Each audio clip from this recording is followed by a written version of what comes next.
Welcome to another episode of The Brand Called You, a podcast and podcast show that brings you leadership lessons, knowledge, experience, and wisdom from thousands of successful individuals from around the world. I'm your host, Ashutosh Garg, and today I'm delighted to welcome an accomplished professional working extensively on tech inclusion and diversity from Mumbai, India, Priyanka Chaturvedi Agrawal. Priyanka, welcome to the show. Hi, Ashutosh. Good morning. Priyanka is a co-founder and head of Inclusional, which is a pioneering tech inclusion and diversity consulting firm under Jet Synthesis. She's also a certified psychotherapist, an REBT practitioner, and an inclusion specialist.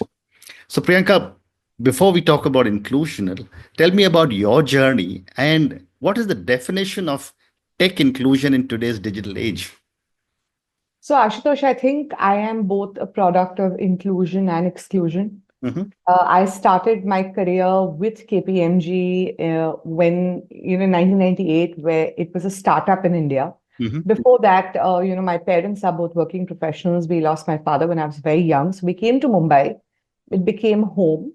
And KPMG at that point, I worked in the manufacturing sector, and there were no washrooms for women when I started out, right? mm, From that moment to today, where I've been part of the corporate world for about 25 years plus, mm, I've mm, seen the world around me change. mm, So I did my CA at KPMG, was absolutely burnt out by year four because I was doing transaction advisory. Moved to investment banking with BNP Paribas because I speak French. Worked mm, in the Singapore, Paris markets. Had my first child who's turning 18 this month, mhm, and that was my first experience actually of exclusion, where there was no work from home, there was no mm. flexibility, there were no professionally run creches. I took a break because I wanted to balance motherhood. People call it a sacrifice, but it's something I wanted to do. Mhm. And I got very lucky because startup was booming in India, and people were happy to have someone work not from office. It was a cost saving. Mm. And that's my journey. I've worked with Amazing. startups. I've worked with KPMG, BNP Paribas. I went back to KPMG Mhm. when the younger one turned three, and sort of built the sector practice there. And my last role was, I was incubating the social vertical under ESG. Mm. And I wanted to do it a little differently versus how the big fours are doing it currently. And that's how Inclusional came into being. I mean, Amazing. fabulous bunch of people. So it's been a Amazing. fab 2 years. Yeah, Yeah. Fantastic. And as they say, the rest is history, right? I hope so. Yeah. So tell me, how do you define tech inclusion? For us, the important part in India is I don't think we anticipated becoming suddenly, a fifth largest player in the world. Mm. And somewhere, as far as culture and tech adaptability, tech adoption goes, we Mm. are a little far behind. Yeah. And the idea of inclusion was how do you sort of catch up with the rest Mm. of the world? Mm. Because inclusion of diversity cannot happen if people continue to work the way they're working. We need to leverage tech Mm. to create the right kind of awareness, to Mm. ensure that inclusion of diversity from a talent consumer market perspective Mm. becomes business as usual.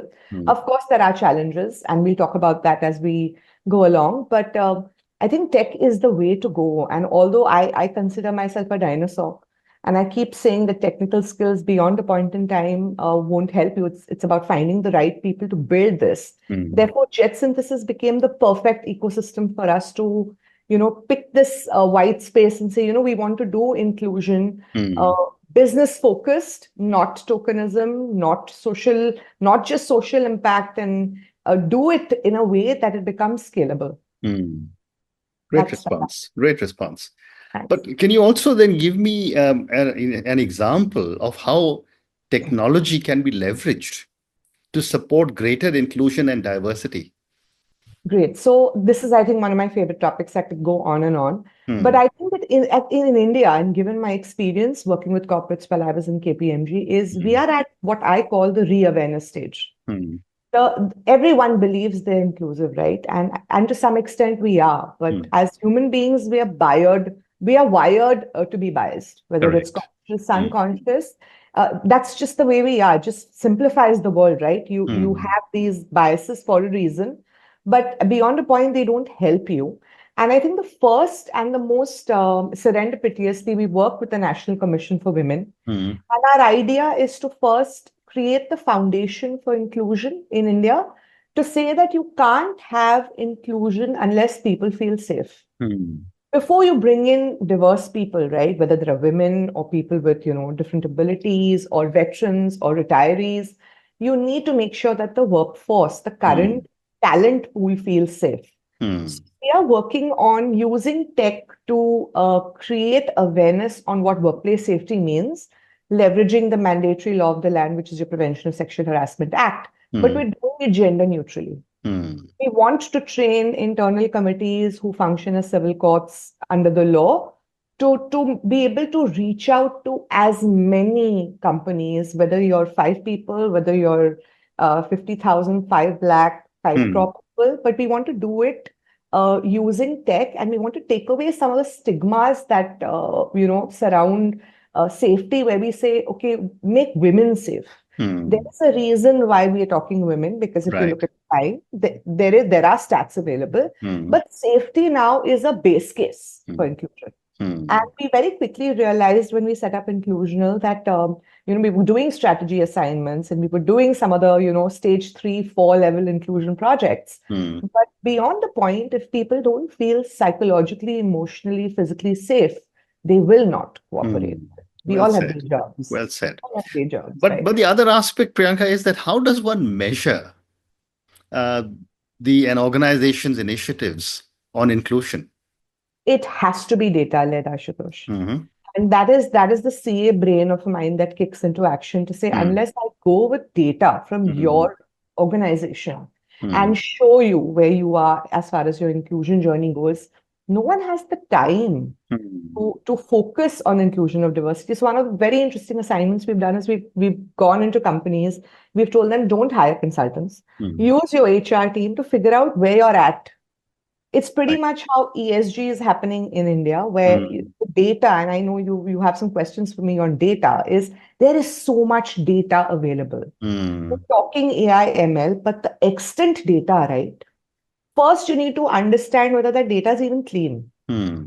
We're in GIGO stage, where garbage in, garbage out. So, basis your data, where are you? So, if you're Hmm. looking at, every company's, ambition is my products and services should reach maximum number of people. Right. You start there. Hmm. Figure out what is your sales concentration looking like. Hmm. And there is always a correlation of concentrated sales versus the talent you have in your company. Hmm. Very clearly, in India, I mean, every 50 kilometers, diversity changes. Hmm. So I need to make sure that my company's talent reflects the market I want to operate in.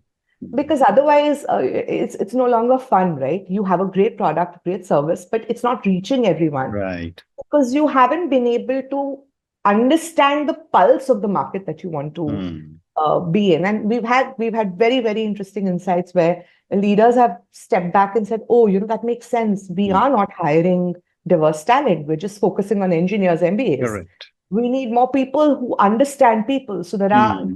even KPMG. Hmm. We started hiring people from liberal arts programs and art graduates, because the combination of talent, right, really is where the magic begins. Hmm. Amazing. And when it comes to inclusional, how does the corporate world or any person who wants to focus on inclusion, how do they reach out to you and how do you start to make an evaluation of where they stand and where they should go to? So, Ashutosh, this is super interesting. I left KPMG when I made director. So I was on a Hmm. path to partnership. And Hmm. honestly, I was scared, because when you leave a comfort zone, this is again, when we talk about inclusion, we keep talking about, you got to break that mold Yeah. you've set yourself in, because you don't know what's out there for you. Hmm. And I set up Inclusional with a bunch of fabulous people with this thing that, okay, we're going to try this. We need to test the market to understand, are there people who think like us? Hmm. So we got very, very lucky, because we won a project with the National Commission. We do workshops for corporates where we reimagine workplace safety leveraging the POSH Act. And very heartening to know that the government is very excited about the gender neutral tone. It takes forever to change a law in India, but Hmm. but the act itself is actually very futuristic. So the National Commission became one segue into us reaching out to clients. We then had, Indian Drug Manufacturers Association and Retailers Association that signed up with us on workplace safety and inclusion, and word of mouth. I think if you come for one of our workshops, or if you hear the team speak, or you see one of our tech solutions, our conversion rate, I don't want to brag, but it's pretty high. Yeah. And we found a lot of clients who want to do this right. You want to be inclusive. You also want to be able to focus on your business, because at the end of the day, I need to make money to spend money. And we have a very ROI approach to our consulting, to say, don't just spend money because it's Women's Day or it's Pride Month. Think through, how does your whatever initiative you're doing, whether it's L&D, whether it's an event that you're thinking about, whether it's a strategy initiative, link it with business. Right. And percolate it to your existing workforce, because like I mentioned, the biggest problem is the whole inclusion narrative is making the existing talent very, very scared. Right. Am I going to lose my promotion because you're doing diversity hiring? Am I going to be pushed back after working for so many years, and you'll have promote somebody else just because you have an inclusion mandate or target? Wrong approach, because finally in a few years it's going to backfire and you will be left holding a messed up culture, for the lack of a better word. Great response. Thank you. And Priyanka, what role does data analytics play in driving tech inclusion and measuring diversity metrics?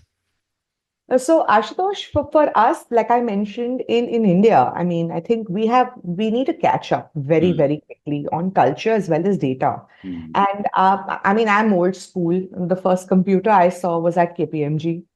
And in 1998, the large desktop, and the world has completely changed. Correct. I recall when we wanted to get research done, we went into a library in the basement and just poured ourselves into all the books and texts and magazines. Yeah. You have a lot of data. And I think what AI and ML and data analytics has done is opened up the world and sort of created a level playing field for everyone. So in that sense, the access is what inclusion is all about. However, whatever I'm reading so far, and a lot of it is not India specific, because I think we still have some time, is the algorithm, right? The algos, if the algos are biased, we've seen what it's done to the world, right? The narrative then becomes, far from inclusive. Right. So therefore, one part is the data needs to be clean. And that's a challenge you'll see in most companies, even the ones that have, the best ERP, etc. They struggle with data, because we don't even input the right data that is required for an output to make sense. So I think we need to go back a little to the basics before we jump on to the AI/ML bandwagon. And otherwise, it's so fast that the insights may be skewed, and then you're taking calls basis the insight. So our recommendation is, let's go back to the basics and check the data source.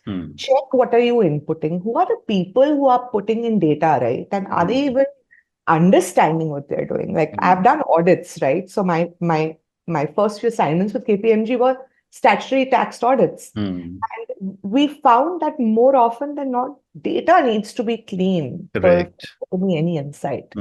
So we're working on this very closely, and we are doing these as pilot projects with clients that are slightly more evolved in their as far as the clean data goes. But it's the future. I mean, well said. And Priyanka, you've spoken about AI and machine learning a couple of times. How do you see AI and ML shaping the future of diversity and inclusion? And do you see any biases that may crop up? So, let's go back to how hiring happens, right? The resume, for example. You tell me, I mean, our resume is inclusive? I think not. And I think some of the larger portals in India, your Naukri.coms, etc., need to go back and check on how are they shortlisting CVs to begin with, right? That's, I think, where I would start, because diverse talent gives you diverse market, gives you growth, profitability, and underrepresented talent means underperforming businesses. Pure and simple. It's a very simple mathematical statement to say that's where we need to start. It is definitely the future.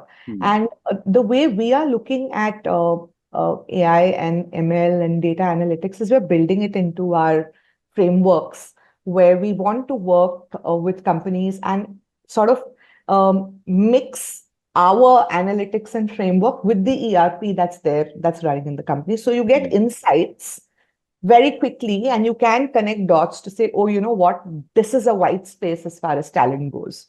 Or I need to focus more on maybe the southeastern market in India because that's where there is a large untapped consumer market for me. But I think we're a little far. We're actually working on safety and using a lot of analytics.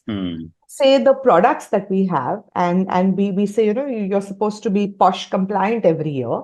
Let's make that a little more exciting and create L&D out of it, right?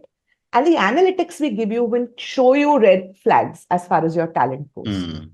You know, and then you can take targeted intervention and figure out where are the problematic leaders, where are the problematic rainmakers, for example, problematic teams where we need to focus on L&D and tell people about professional conduct or talk to people and train them on why is EQ important, why is SQ important. We're there.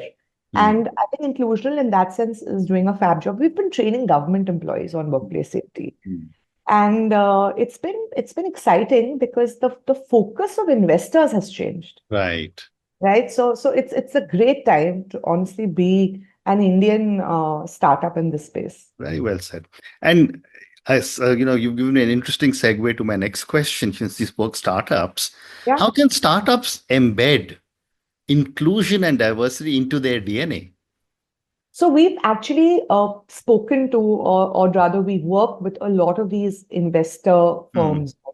And the pushback we get is, let them get to 100 crores, right? Let's get to 100 crores and then let's talk about inclusion. And and when we go back to them with data again and the news, fabulous, because I need a couple of news articles in startup to show you the mirror to say that will be too late. You need to start looking at culture and inclusion from day one. Because for startups, you're so focused on getting your product, your tech, your solution, your supply chain right, that you forget about culture and people. And no matter how much AI, ML we have, it'll improve efficiencies. Correct. It'll make you scalable. It'll take you to bigger markets and the world's your oyster. But fundamentally, people drive businesses, right? Therefore, a lot of work we do with startups, they'll say, okay, we'll come back to you in 4 months. And I think 9 out of 10 times they come back in 3 and tell us, okay, can you please come and do an intervention because we are now struggling. Dynamics and with people, and there are these intergenerational conflicts and base case human level stuff, lack of respect, lack of boundaries, people don't understand consent. And then there is pushback from investors. Right. And we've had, the RG Core incident, and we've had, the HEMA committee report of the film industry from Kerala, which sort of put us in a negative light as far as global branding goes for India. So investors are putting a lot of pressure on startups to say, let's talk about culture. And culture begins with safety. Therefore, the startups who sign up with us initially are actually quite happy because for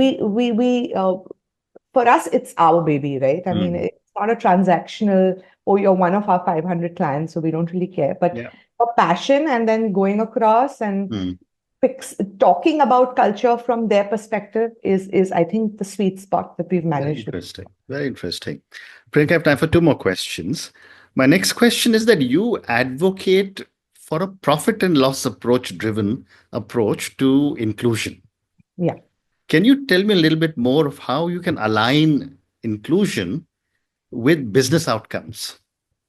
So Ashutosh, if you look around what's happening globally, the DIB poodle, I call it a diversity, inclusion, belonging poodle. It's like ESG. Mm. Everybody wants to do it, right? It's like this buzzword that comes from the West. Mm.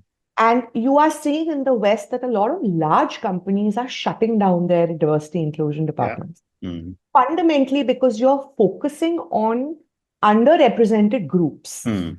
at the expense of excluding everybody else. Correct.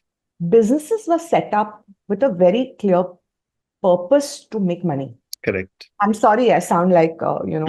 a mercenary, but that's the truth. Absolutely. Right? Therefore, if I need to make inclusion business as usual, I need to embed it into business. Mm.